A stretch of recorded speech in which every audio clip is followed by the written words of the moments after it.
Magandang araw po sa bawat isa po sa atin. Kung kayo po ay nasa Pilipinas, ngayon po ay nag-ulan na. It's a rainy season po dyan sa Pilipinas. At sa bawat pag-ulan, alam ho natin na nagiging problema, baha. Kapag umuulan, lumalabas yung mga basura, nagkakaroon ng baha. At ano hong ginagawa ng mga tao kapag meron ng baha? Madalas ho, hinihintay ho natin munang tumaas yung baha bago ho tayo magre-relocate, bago tayo aalis dun sa lugar po natin. Ito ay naging karaniwan ng senaryo tuwing tag-ulan. Meron hong landslide, meron hong mga nire-rescue, may mga nalulunod, marami yung nasasalanta. Ang baha po ay isang pagkakataon sa buhay natin, isang natural calamity na kung saan hindi natin may iwasan. Ngunit, ang baha po ay pwede nating paghandaan. Ang baha ay na-anticipate po natin dahil alam natin na mayroong season ng tag-ulan at season po ng summer. Ang tanong ko, anong ginagawa natin bago magtag-ulan? Kung kayo po ay may butas na bubong, kailan nyo ito tinatakban? Habang umuulan o bago umulan? Kung meron po mga drainage na barado, tuwing kailan po natin ito nililinis? During umuulan o bago umulan? Kung meron po tayong paghahandang dapat gawin, pag-iimbak ng pagkain, mga necessity pag nag-brown out, kailan ho natin ito hinahanda? Kapag po ba umuulan o bago umulan?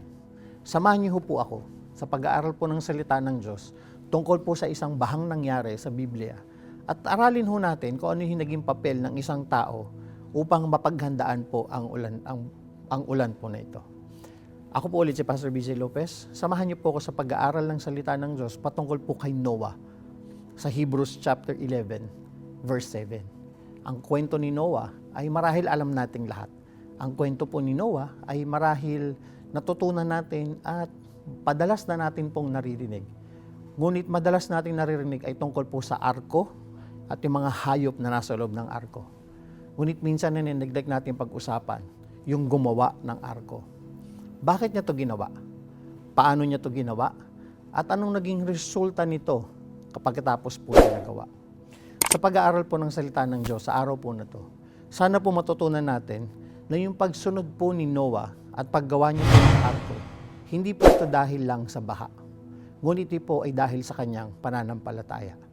Dahil nung pinutos ng Diyos, nung gagawin niya na po yung arko, walang ulan, walang baha. Paano ho natin nalaman? Hebrews chapter 11 verse 7, sabi niya po dito, by faith, ginawa ni Noah yung bangka para mailigtas siya at ang kanyang buong pamilya. By faith, ginawa niya yung barko kahit wala pang ulan.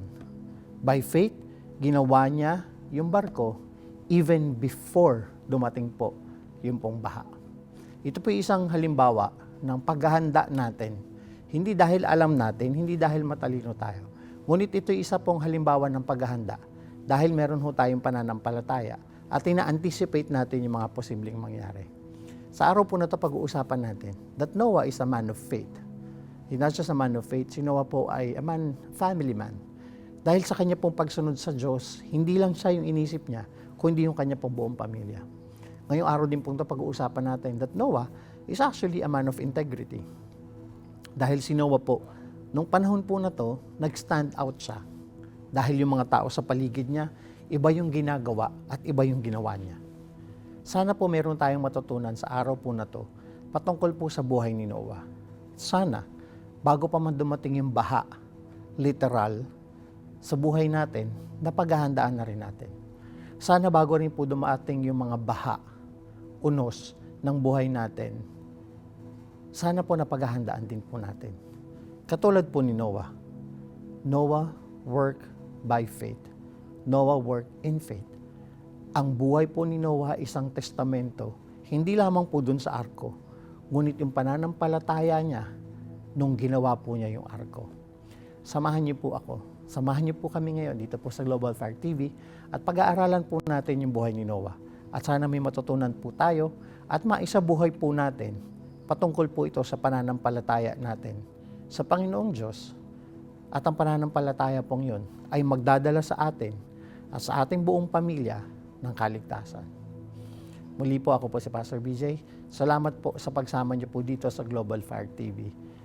Have a good day and God bless all of you.